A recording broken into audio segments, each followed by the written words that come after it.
Fall camp is officially underway in Auburn, Alabama. Let's talk about it on this live edition of the Uptempo podcast. You are now listening to the War Report Podcast Network.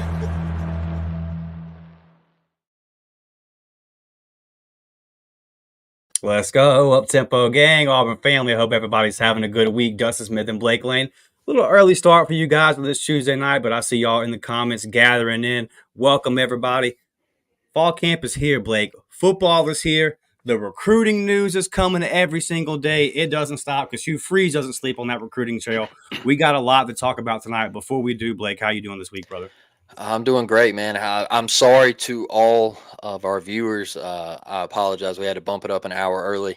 It is my wedding anniversary tonight, so got to spend a little time with the wife. And Dustin, hey, the Golden Domers are mad. They're upset right now. Recruiting is popping. Hugh Freeze and the staff, everybody, Kenyatta Watson, all those good people. Will Redmond, everything, man. It's just rolling. The Auburn Tigers have a lot of momentum. It seems like we're getting a lot of positive stuff out of fall camp. I love hearing that the defense is bringing violence, all that good stuff. I'm pumped, man. We're just a couple weeks away from Jordan-Hare Stadium and that smoke and the Auburn Tigers running out on the Pat Dye Field, man. Yeah, absolutely. Real quick, we're going to get into these comments. Say hey to everybody before we get this show started. Brett, getting us kicked off, says Dusty Dimes for Heisman. If you know, you know. If you don't know, get over to the War Report Gaming channel and find out because we're red hot over there, baby. I don't know how Auburn's going to do in real life, but the little bit I can control, I'm doing my part, Blake. I'm doing my best. Devin says, War Eagle fam, can't believe football was just around the corner. I know, Devin. Guess what? And this is, you're a member, so you're going to know. Next Friday night, I'll be covering a high school football game. Let's go. It's here. I'll be checking out Dante Core next Friday night, bringing exclusive content on that for our members. Connie says, I'm busy, but I'm listening. I told you, Connie, it's time to tap back in. And you're here and you're with us. We do appreciate it. Everybody else in the comments, we see you. Brad says, congrats, Blake. Me and my wife hit 20 years this coming December. Let's go, Brad. Let's go. 2 decades under the belt. Yeah, man. Good stuff. Appreciate everybody joining us here on this early start to the Tuesday night. But since the last time we talked, another commitment has joined the 2025 class, making that 22 now. Blake, we're already up to 22, making the potato famine seem like just so far in the past. Jared Smith, he is an edge rusher out of Alabaster, Alabama, transferred to Thompson High in the middle of the season last year from Hoover. 6'6", 235. He's a big boy. A 4-star, according to On3 and Rivals. I believe it's 247 that has him as the 5-star. And he's a high 4-star on the other sites as well. Blake, we did the member pod, and I just talking about just a player in itself. Just the athleticism, like the freak athleticism in the ceiling. There's still a lot. And you can only take so much from highlights. I read a lot from people that have like been to a lot of his games and stuff. And so they say like it's still very raw, and you can kind of see that on the tape, but that the ceiling is a first round ceiling. And I'm finding that with a lot of these defensive commitments lately, I'm saying that. And it's not something that I say lightly. I'm not just throwing that out there to hype a guy up.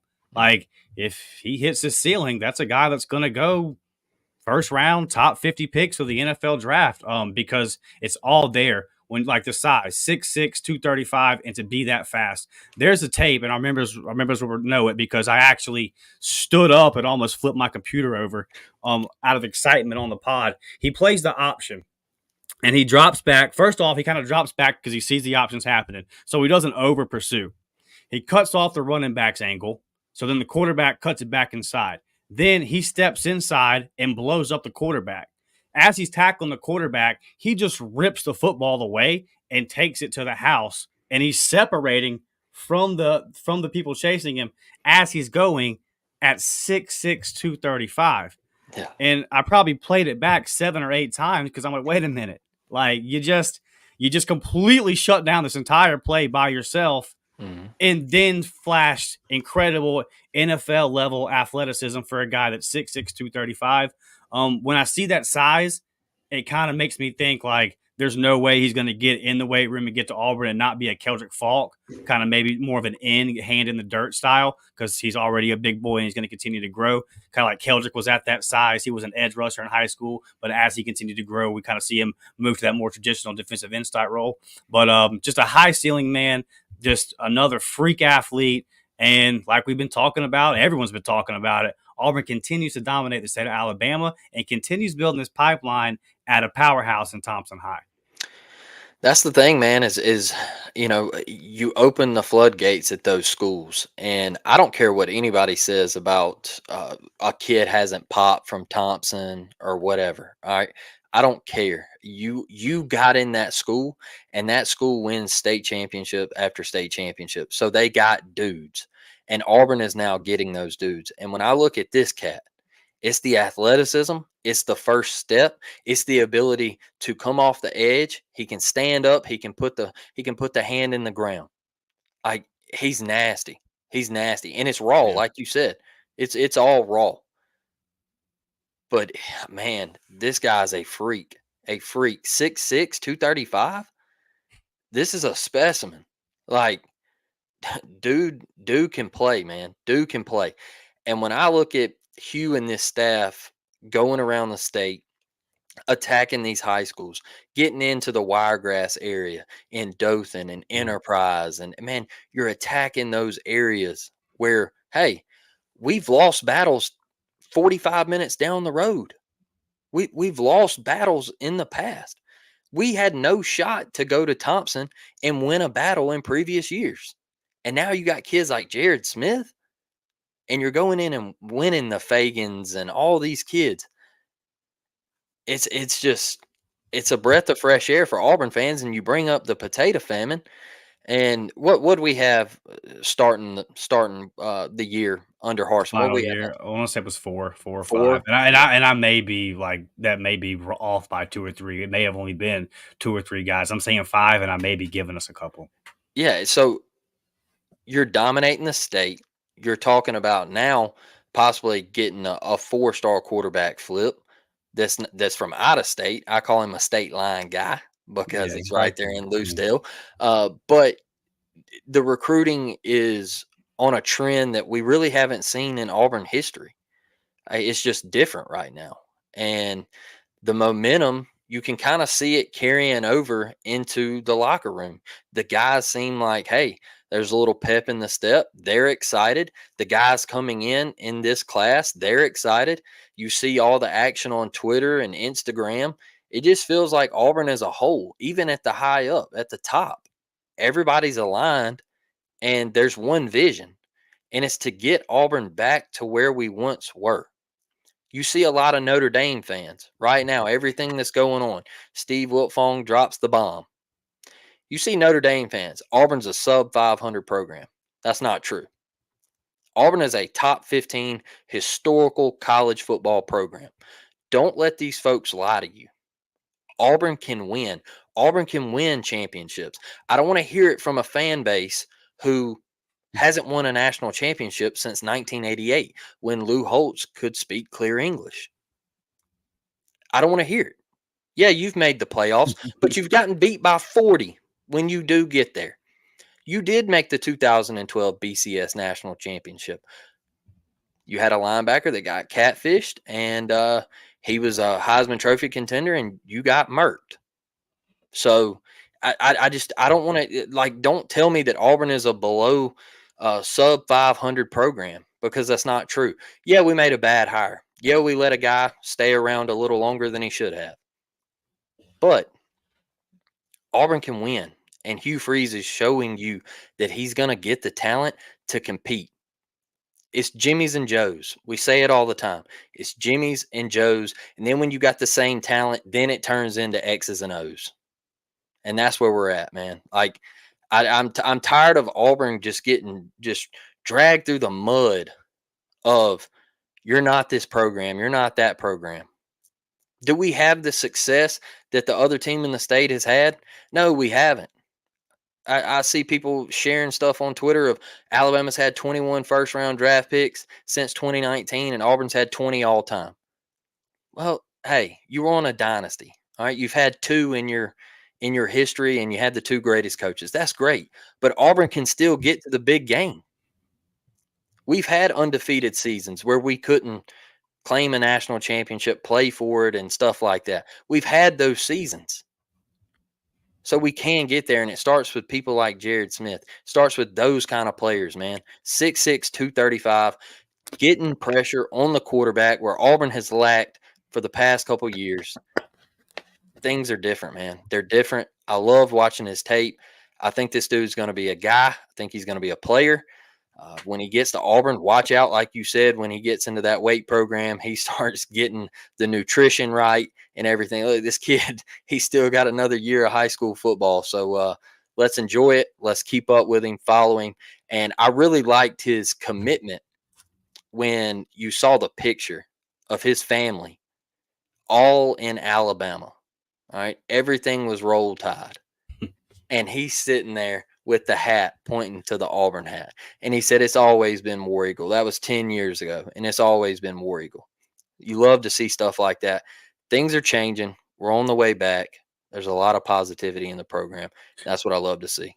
He said that he was always an Auburn fan because the Iron Bowl would roll around and his whole family was pulling for Alabama, and he just wanted to be the underdog. He always sided Yeah. with the underdog in the movies and everything like that. So, yeah, man, I like it. It's just another kid that's embracing the culture, that kind of understands what it's like, what it's like to be an Auburn Tiger. Yep. Come in here with that underdog mindset, and let's prove everybody wrong. Number 6 in the class rankings, according to On3. Number 5 on 247 and Rivals. So we're right there. Last year had a number 8 class, right here on the door of a number 5 class, and 2026 right now, we're currently tops in the country. So keep stacking these bad boys up, baby. And talent won't be an excuse that you can use at that point. Facts. Like you say, Blake, all the time, you're getting the Jimmies and Joes. So at that point, it is going to be on the X's and the O's. You kind of mentioned Duce Knight there, Blake. I need to get a sip of water real quick. There's something stuck in my throat. So I'm just going to let you kind of talk about Duce. You've been all over this recruitment, man. I see people on Twitter this week kind of giving you credit for that.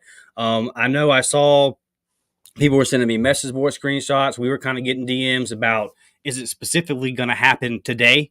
And I mean, it's 6:20 p.m. Central Time right now. Like, I kind of checked on it, Blake, and I told our members in the pod that we put up for them yesterday that kind of heard like it could happen today because it could happen at any moment, but it wasn't like set in stone. It's going to happen on the 6th, but definitely within the next couple of weeks, we think that Duce Knight is going to be a part of this class, right?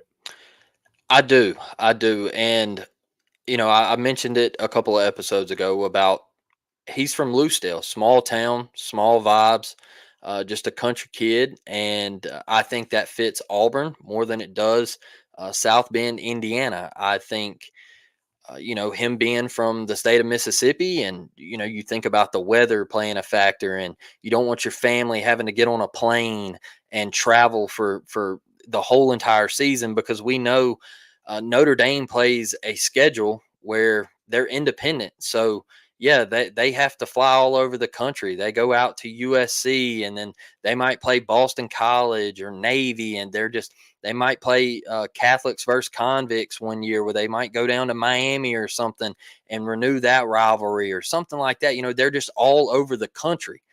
And so I think that's really hard on asking your family to just hop on a plane and go anywhere for 12 games out of the year. And that's tough, because Loosedale, it's right down the road from where I grew up. It's not far from Auburn, where you can just hop in a car and, you hit the interstate and you're there, bam, 3.5 hours. So it's like, it just sits with me that Duce, with all of those factors, man, it fits with me that he would choose Auburn, Dustin.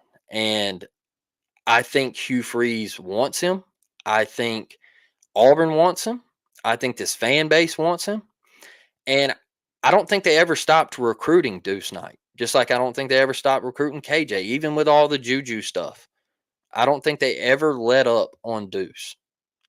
And hey, 6'4", 6'5", talented, left-handed, can spin it, flick of the wrist.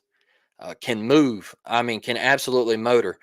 His first game this year, they play East Central. I will be in attendance. I'm going out there, and I will watch Duce Knight. We'll do a member pod on it and everything. As far as when it will happen, just be patient. Just be patient. If Wilt Fong drops a bomb, he's hardly ever wrong. He's hardly ever wrong. Just be patient. There doesn't have to be a date. All right. I think it happens within the next week. I'll say that. I think it happens maybe sometime this week. Is it tonight? Doubt it. Like you mentioned the time right now, doubt it. But just be patient. It doesn't have to be Tuesday, Wednesday, Thursday. Just let it happen. This is big boy recruiting. That's how it goes, man. Look, Duce Knight, he's a heck of a player. Like I said, he can spin it, and you watch the tape. He can move. Decision making is very sharp. I think he's a good kid. He carries himself well, and I think he could do big things at Auburn. And one thing I do want to say is Auburn has not given up on Walker White with the recruitment of another quarterback. I see that a lot, and this is where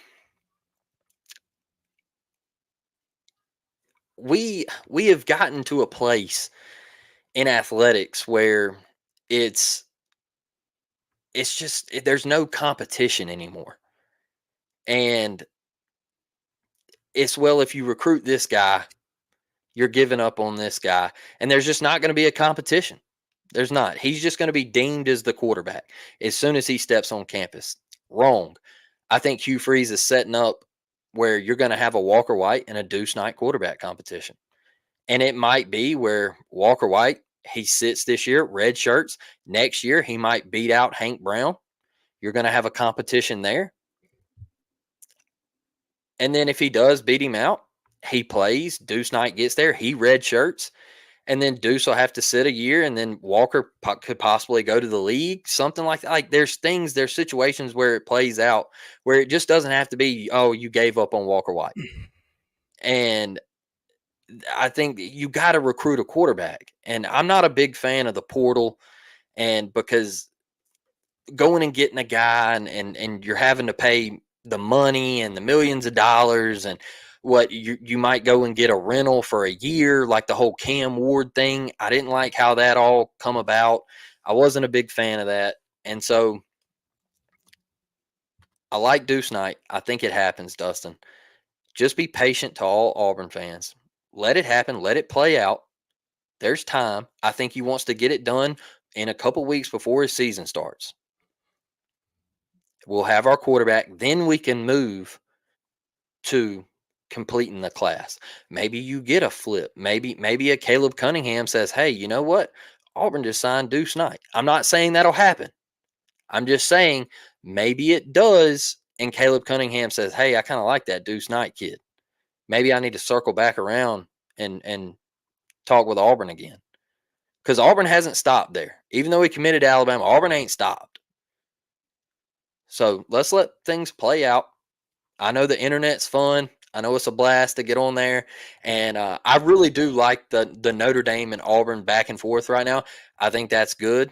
Their fans, they're going through it right now on the message boards, and the message board genius, he's having a little fun on Twitter. But look, Auburn's in this thing. It's real. Duce Knight could be a guy at Auburn, Dustin. Yeah, for sure. So first off, on the competition part you talked about, I'll say this pretty loud and clear. If Duce Knight proves me wrong, then it's good for Auburn, and I'm happy to be wrong on this. It's going to take Duce Knight a couple years before he's ready to play SEC quarterback. Yep. Okay, it just is. Like he was up and down last year. Transferred up to Tennessee halfway through the season, comes back down to Mississippi. Like it was amazing. I don't know what all went into that. You know what I mean? Like I know he's a very talented player. He's got all the tools. I'm not saying anything bad about him. I want him to commit to Auburn. I think he's got all the potential in the world, but he is not the kind of quarterback that is going to come in day one and be ready to start in the SEC. He's not that guy, because Bo Nix wasn't even that guy, and he just got drafted in the first round. We started him year one, right? But Bo Nix himself has come out and said, I wasn't ready for that. He told Walker White, hey, it's better for you to sit your freshman year than to go through what I had to go through.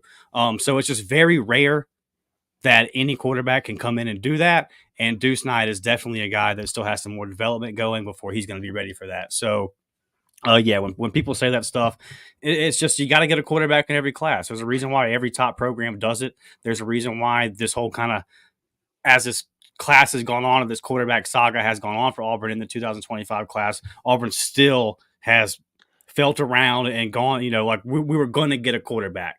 Remember, there was that month-long talk of Auburn's not going to get a quarterback. It might not happen. Like that talk didn't last very long, did it? And then it quickly became, well, it's going to be KJ Lacey or it's going to be Duce Knight after the Juju Lewis thing went sideways. Just the top programs, you got to bring a guy in every year, man. And look, I think, Brad, I see your comment. Look, Bo, he was great. All right. He was fantastic. But I think what Dustin's trying to say here is throwing him in as a freshman into the heat, you could see it at Florida, at LSU. And that's why when people were on the Walker White should start, or PT's not him, but we need to bench PT, Walker White should start. Guys, we don't want Walker White to step in as a true freshman and have to go through those struggles. Yeah, our O-line wasn't right for Bo. We didn't have a ton of playmakers. I mean, he had Seth, and that was about it. So it just wasn't. It wasn't what you want. That's the reason a lot of true freshmen don't come into the SEC. True freshman quarterbacks don't come into the SEC and start right away. Tim Tebow didn't start right away. He got his action in the red zone. But they went with Chris Leak. Remember, everybody was like, man, Chris Leak's terrible. He isn't the guy. We need to start Tebow. And Urban said, hey, Chris Leak is the guy. He wasn't an NFL player, but he come in, he did his job. He was manageable. He didn't turn the ball over. And then Tebow took the reins over. I think that's what Duce Knight is. You don't want him to come in and just, we give up on Walker White. We're playing him as a true freshman.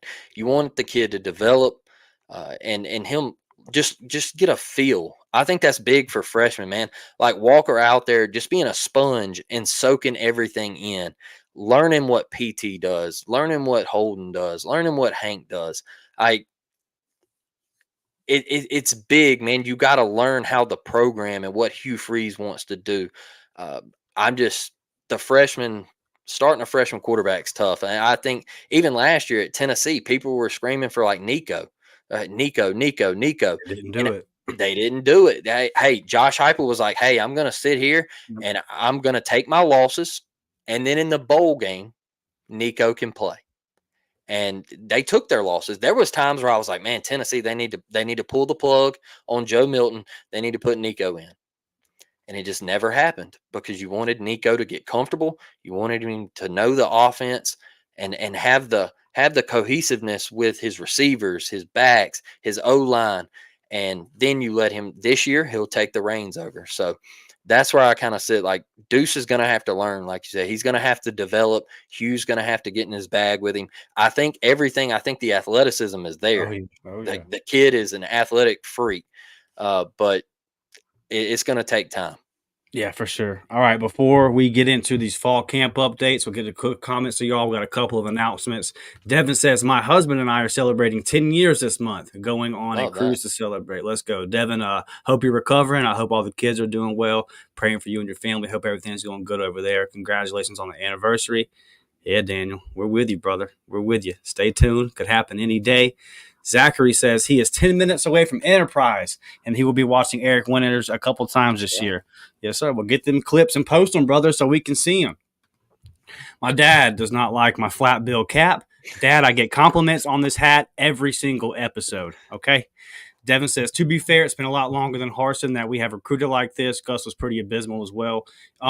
This is by far the best sustained. Auburn's had a couple of pops. Like Gene Chizik had that 1 year with Trooper Taylor and all that, where we had a top 5 class. And, Yeah, I mean, Gus kind of stayed in like inside the top 15, but those classes were the 4 stars were like in spots like tight end and a receiver, and we didn't Still. develop any of those. Yeah, we just kind of skewed it. It wasn't. We definitely ignored the trenches the last 3 or 4 years of Gus, and those classes weren't that.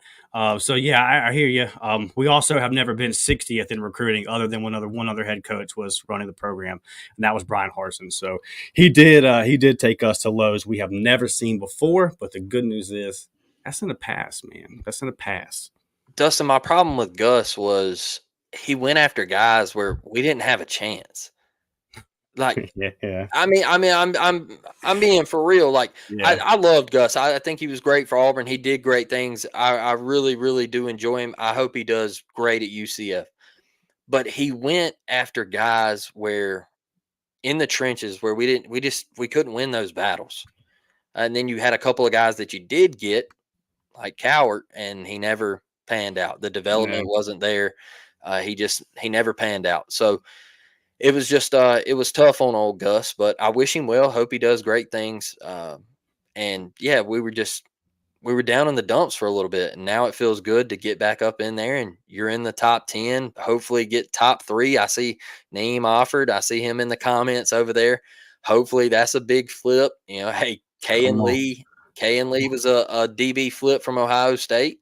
Yeah. Anytime you can get a skilled guy from that school, Caleb Burton, he was at Ohio State. I know he plays on the other side of the ball, but anytime I can get a guy from Ohio State committed or played in that program, I'm all for it. Absolutely. So look, I know that we titled the episode "Fall Camp Updates," but Hugh Freeze recruits Yeah, man. at such a ridiculous level that sometimes it just takes half an hour to get through it. But real Facts. quick, before we get into these fall camp updates, speaking of these recruits, there's only one way to get this exclusive content that me and Blake got going on. I got to keep giving my boy Blake credit. He's been all over the Duce Knight situation for 6-7 weeks at this point, but keeping our members up to date. Did a podcast for our members the other day where we took a look at the newest commitment in Jared Smith's tape. And boy, we had a good time looking at this tape. It is just athletic freak, man. We do that for every single recruit. I put in some predictions for some other players as well. Think we're going to add a quarterback, Blake. I think we're going to add another receiver for that quarterback to throw to. So stay tuned for that. There's another guy that has been in this class before that is looking to rejoin the class. So a lot of stuff coming up a lot of stuff that we're putting out for our members there. And Blake's already planning on going to Loosedale at the end of the month and watching Duce Knight, getting some exclusive content for you guys. Like I said, next Friday night, I will be in Milton to watch Dante Core. And Milton, they're not a very good team, but they do have a receiver that's like a 3-star that's probably going to go to, like, he's being recruited by like Troy, those kind of schools, Sunbelt level. So it's not like Dante will be going up against just like scrubs. And then they also have a 4-star athlete in Caden Hall, who was a 26 kid that Auburn actually was his first offer. Kind of haven't really been pursuing him too heavily the last couple of months, but and he's actually a 4-star safety, a top 300 player in the country in the 2026 class. But he plays receiver as well, very athletic. So I'm excited to see Dante Core go up against those two guys because it will be a nice test for him. So all that content we will be dropping for our members is here. It's coming. We've had a big jump in the memberships last week. A lot of y'all are getting on board, man. So $3.99 right there, the JV squad, $5.99 for the varsity squad. You get the recruiting update videos. Anybody, even the JV squad, can get in the game day group chat. We're breaking down the film, where Blake does the watch the film for the Auburn baseball. Just a lot of stuff going on with that. Auburn's coming to Pensacola, my hometown, here in October. So you know that I'm going to be getting y'all some behind the scenes and really do it up for that one. So get locked in, man. Become a member of the Up Tempo gang. We'd love to have you. A lot of good stuff. I'm really proud of what me and Blake are building and the way that we're doing it. And you guys seem to be enjoying the content as well. Other ways you can support, get over to the warpourshop.com. The up-tempo merchandise is over there. You can get you one of them t-shirts. That'll help us out a lot. All right, let's get into these fall camp updates. Blake, I got to tell you, last year, everyone, remember Heather Dinich visited from ESPN. Yeah. And she said, you guys got to be patient with the wide receivers. And we all got mad at her, because, quite frankly, Auburn people don't want to hear anything that an ESPN person's got to say. Y'all burned that bridge long time ago, back in 2010. So we were all like, shut up. We don't want to hear it. Hush your mouth, lady. We don't want to hear anything you got to say, because you're from the outside. Turns out Heather wasn't lying. She was telling us 100% straight facts. Yeah. There was not enough patience in the world needed for that receiving core, because if you were being patient and waiting on something to happen, you just would have been waiting forever. You had to be super patient because it wasn't never coming. This year, Blake, we're hearing some different things. And I see the clip coming out today on Auburn Twitter of Perry Thompson diving and making a one-handed catch. And you know exactly where I'm going with this.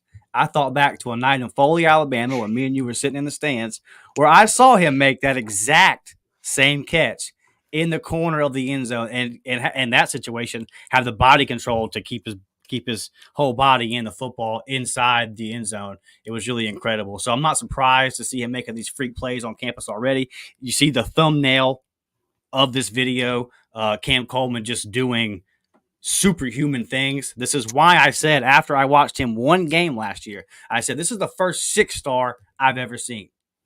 This is the reason why I said that, because of this ridiculous athleticism this kid is already displaying. And then you hear about those guys, and then you hear, oh, Bryce Cain's looking pretty nice when he gets the ball in his hands, and Malcolm Simmons is balling too. And then you're hearing that, the Penn State transfer and Lambert Smith. I saw some of the defenders saying he's the most consistent and best receiver right now in the room. And that would make sense because he's obviously played a whole lot of college football. Those guys like Perry and Cam still got a lot of growing and learning to do there in their first couple of fall practices, right? I really cannot wait to see what Perry Thompson is like game 7 or 8, what Cam Coleman is game 7 or 8. It's really going to be sick. But Blake, just what kind of stands out to me, man, is us, everyone, like unanimously, everybody that visited practice talking about the difference the wide receivers are making. And I spoke to a source, just kind of said, hey, can you give me some other names? He said Amaris Williams is a name that is consistently, when my source speaks with players, they all let him know this freshman's going to be a problem. Malik Blockton is getting in there and making some noise. Remember, we talked about that back in the spring. We said Malik Blockton is going to be a guy that's going to come in early and help this defensive line out. And then, of course, I asked about Peyton Thorne. And here's what I got back, Blake. Steady, solid, steady, nice and calm, much more consistent so far than last fall camp for PT. So just kind of what are some of the storylines that are standing out to you, man? And your boy Perry Thompson. I kind of said it might take a couple of weeks. You kind of corrected me and said, I think Perry's coming in day one and balling. And right now it's looking like Blake, he's balling. You remember that night when he made that catch? I stood up. We were on Baker's sideline, and I stood up. It's complete silence. Foley just took the lead, and I said, hey, we got a dude. Yeah. We got a dude. I watched him play 4 times last year. Undeniable talent, freak of nature, standing out already. Look, he's different. He's different. And I can't wait to watch him. I really can't. Look, Cam, I think Cam is that dude. I agree with you on his talent and what he's going to do for the Auburn Tigers. He's going to change the offense. Throw it to him as much as possible. Get it in 8's hands. He's a game changer. He's not a freshman. He's not. He's not. He's seasoned. I look at Cam Coleman this year as a seasoned vet because that's what he's going to have to be. Keandre Lambert Smith, what a huge pickup. Man. Like, just huge, coming out and saying, hey, like, I'm not that great in the portal. That's a lie. That's a lie because you ain't got a guy. All right. And I think we got to give Marcus Davis his flowers, give him his credit for the way he's recruiting and the way he's coaching these guys. I'm super excited about him. And look, all the wide receiver stuff, it's great, man. It feels good, right? But I think when you look over at that defense, and I think all the noise coming from that defense and Kay and Lee saying, hey, this guy got it. This guy got it. Oh, yeah, and by the way, we're bringing violence. Austin Keys saying, hey, it's different. I think another big thing is some of the guys are reporting back saying, hey, what we're in is way easier to comprehend than what we were in last year. The scheme is just way easier to soak in. But real We quick, get it. Blake, that's that. I had to cut you off, but isn't that just No, so go ahead. important? We know how young this defense is this year, and Yeah. I don't want to let before I forget. Like with what we're counting on, the young guys we're counting on secondary and defensive line. That's huge. That's huge, Yeah. man. Sorry to cut you off. And no, you're good. That's what stuck out to me the most is I think maybe last year. Well, I'm not gonna say I think there was some tension, and there was maybe some attitudes that come in and affected things, and maybe there was some I'll say it, some half ass that went on Mm-hmm. just because of saying, hey, like, I don't get what we're doing here. And now you got I think you got a DC that these kids they're getting in with. They're understanding. He's made the terminology a lot easier. They're soaking it all in.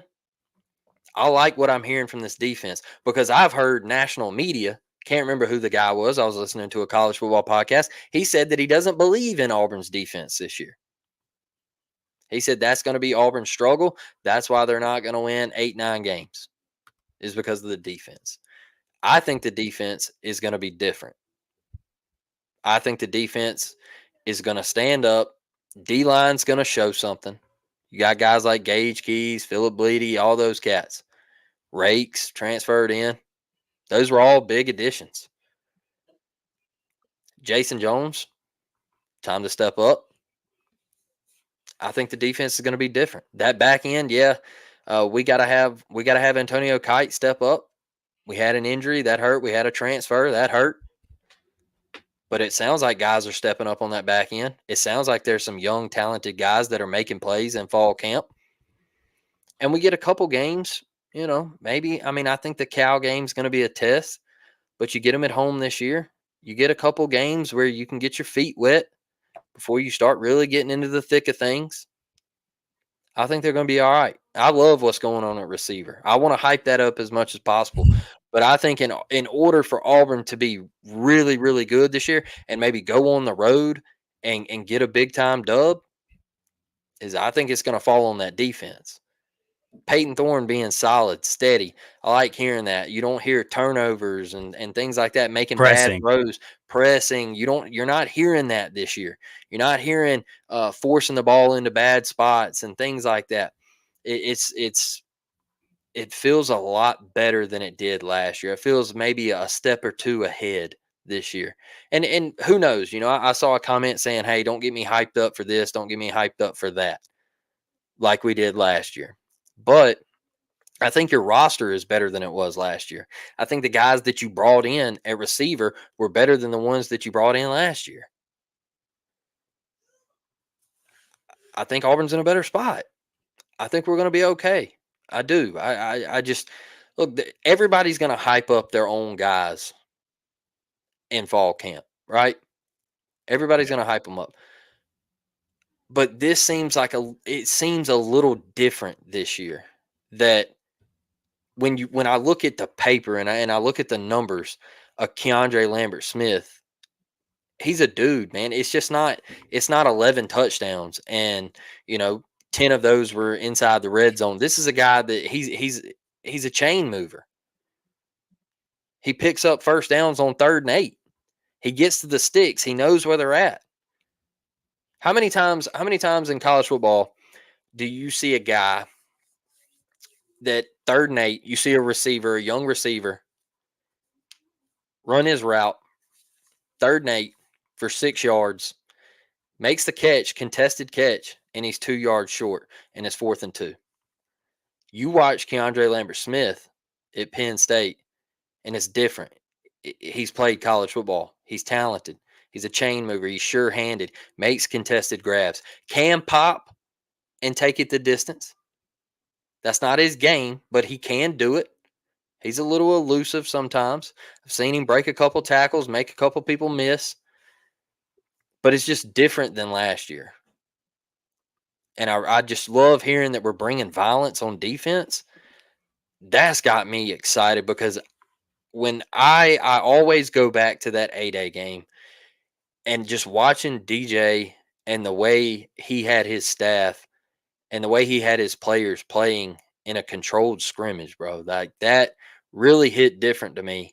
Mm. Is they brought the juice, and I think the juice is getting brought in fall camp on that side of the ball.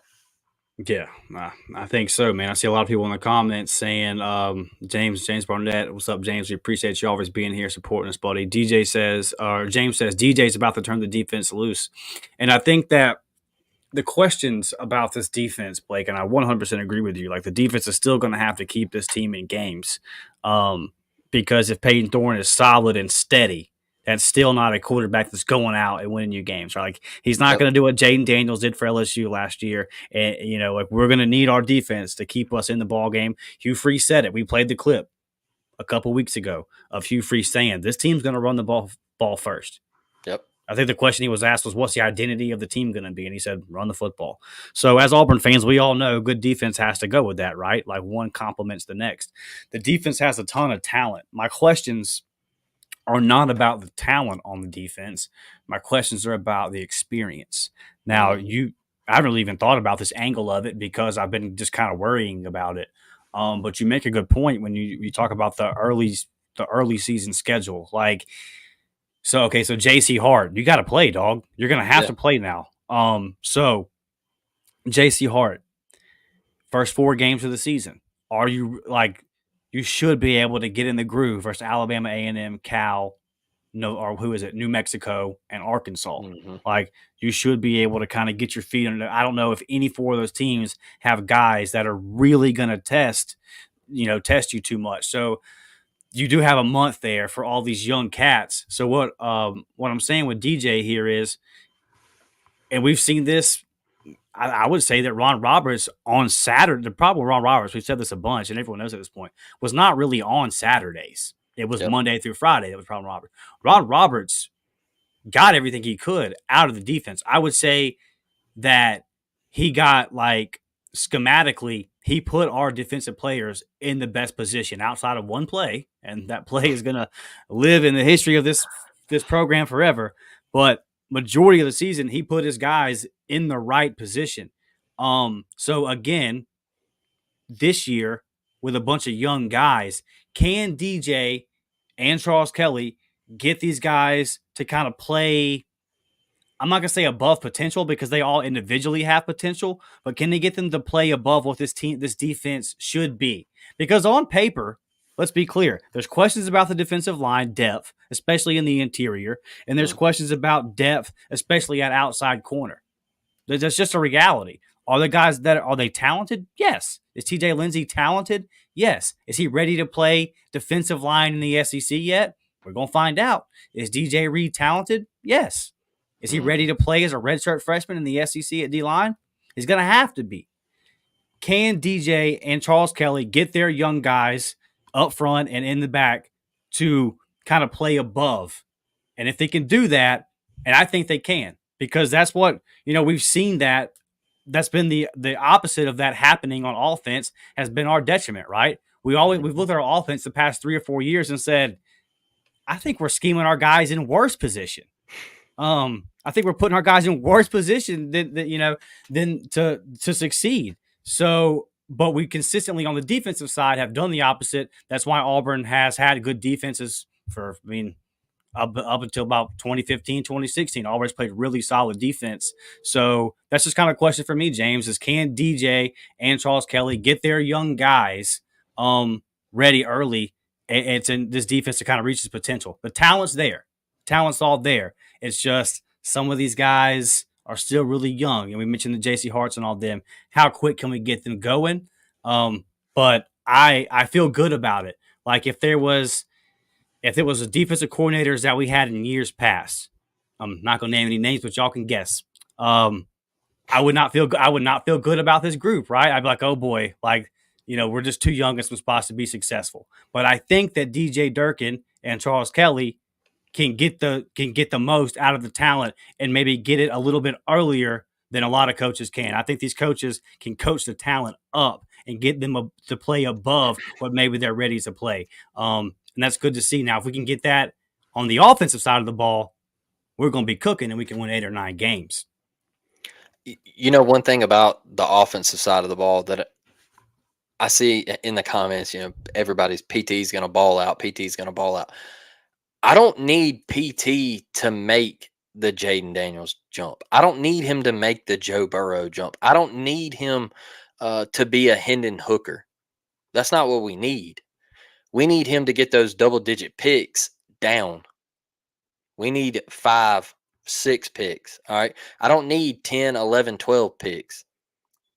I just need you to be serviceable. And when you get it inside of the red zone, make it count. No stalling, no being lost this year. Everybody on the same page. I need 6 when I get inside that red zone. We know we got a weapon at kicker, and even if Baby McPherson can't go, we still got another great recruit sitting right behind him in Towns. Towns Magoo, that was huge. So we got a weapon, but I got to get in that end zone. That hurt us last year, not being able to get in that end zone. I need PT, even if he has to use his legs. That's fine. We saw that come out last year. I don't need PT to go out and throw for 4,000 yards. I just don't need you to turn the ball over. I just don't want to see what went on in Baton Rouge with very little effort. I need you to bring it, and I think he will. I've stayed on the PT train, man. I've tried to back him as Auburn's quarterback. I'm gonna back every guy that suits up in that uniform, and I think he will have a better year. You see the talent that is around him. You see what's in the running back room. You're loaded behind PT. You're loaded. Like Jarquez, saw a clip from the Ole Miss game on Twitter today, and I was like, man, you got that guy coming back. You got that guy coming back. And he's healthy this year. He's getting a full camp. He got summer workouts, fall camp, no distractions. You're getting in game 1. Don't want him to play a whole lot game 1. That's fact. Because I still made a prediction last year that he was running for 200 on Cal. And everything that went on, he wasn't game ready. But this year, we could tote the rock against Cal. We could get it. All right.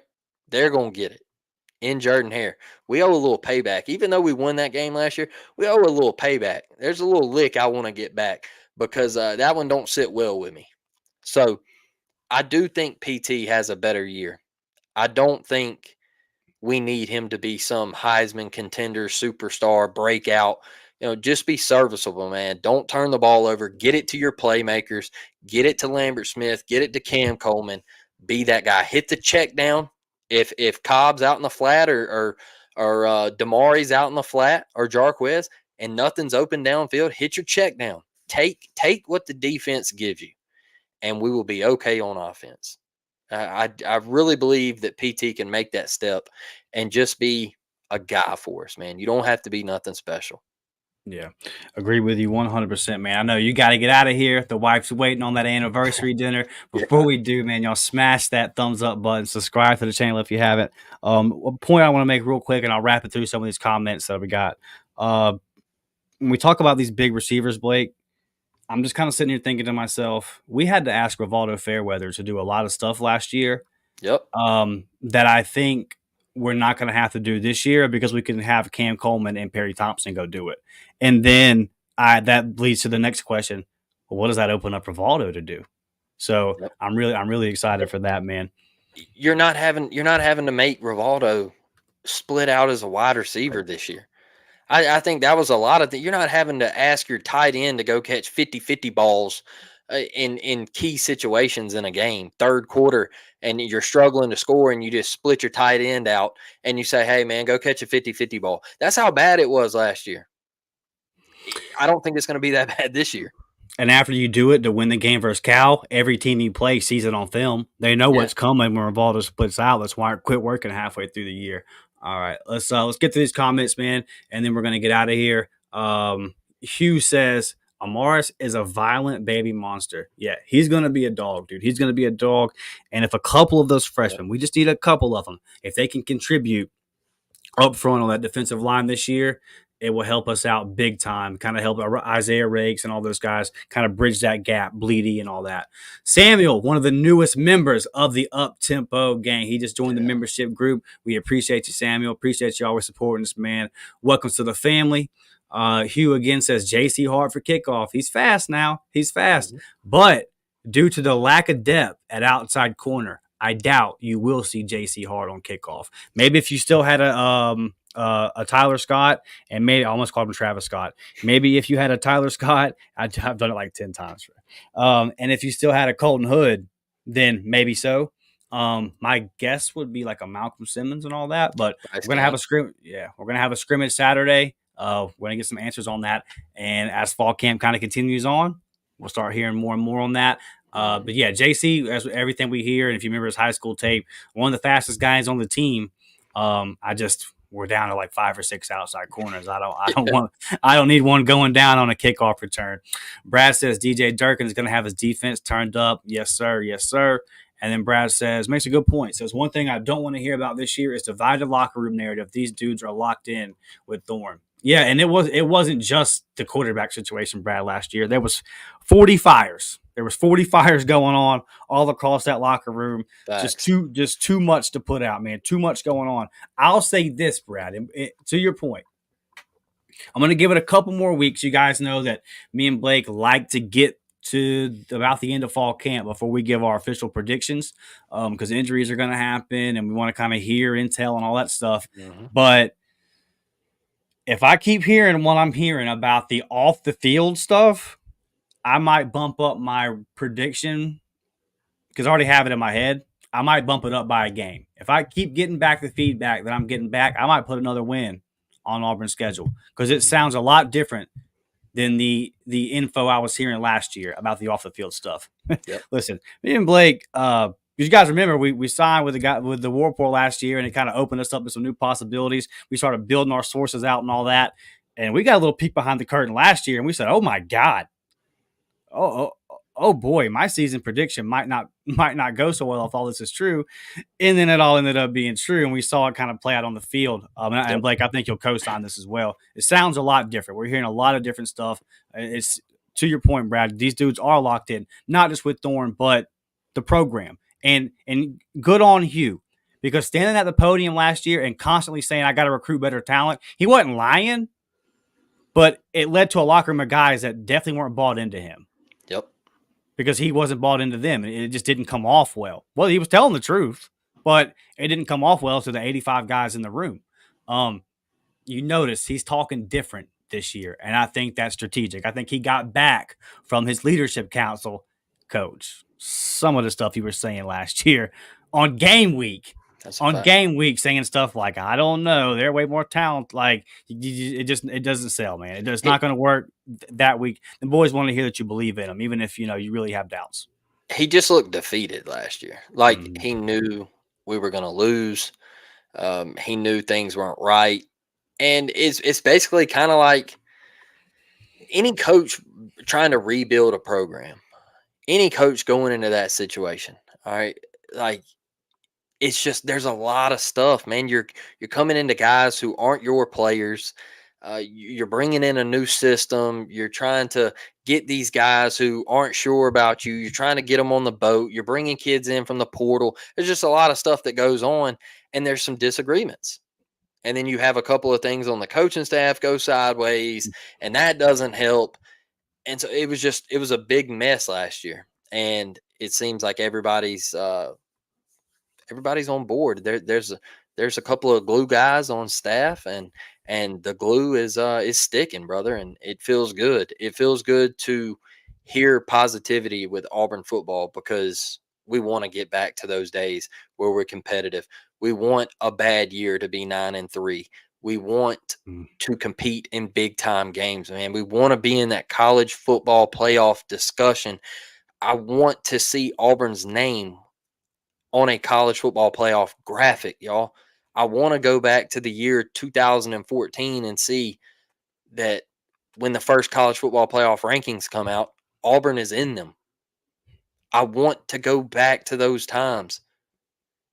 and us compete in big time games. I'm tired of going 6-7 and getting ragged on the internet of how we suck, because it's not who we are, man. It's not. Yeah. No, I can't begin to tell y'all how the up tempo podcast is gonna be when Auburn starts winning, baby. Because me and Blake talk about it all fair all the time. Like, man, if we can't wait. We know the wins are coming. We believe in Hugh Freeze, and we can't wait till it happens to be able to come on here and just show love to Auburn and have some winnings to talk about. And we think it's coming. The Ohio podcast, appreciate you checking in. It says, good to see you guys. Long time no talk. Looking forward to the season. Congrats on the future Duce flip. Appreciate you, brother. Tell them Notre Dame fans up there, calm down. It'll be okay. If they don't like their quarterback situation, they can always just schedule easier opponents because they don't, they can kind of do whatever they want to do. And they can work it out to where they'll be okay. Drexel, I hear you. They're all talented, but there's a lot of young guys back there. Some of those guys are going to have to step up. Can Crawford be a guy that, as a true freshman, can get in there and get some reps? A lot of questions, a lot of talent, but a lot of questions. Thomas, I'm going to wrap it up with your comment, brother. Thomas says, looking at the schedule, I can see us with 8 or 9 wins, and I really want to win a dadgum bowl game. You know what, Thomas? We talked to a lot of Auburn fans doing the show and everything here, and I can tell you, every single Auburn fan I talk to is sick and tired of losing bowl games. So you are not on an island alone, Thomas. We are all fed up with it. It would just be nice to end the season with a little damn momentum. And to that point, this offseason, Auburn has done nothing but boost the momentum of the program. But that can all go away with a loss to Cal week 2. It can go away fast. So it's up to us, man. Hugh Freeze has done a great job of bouncing back from that Maryland loss. He's had the whole offseason. He's done everything he could to get this program back in the talks of the national media, or the talk of the recruiting scene. The program's going up. It's got all the momentum in the world. We're a couple weeks away from now having to show that we're legit.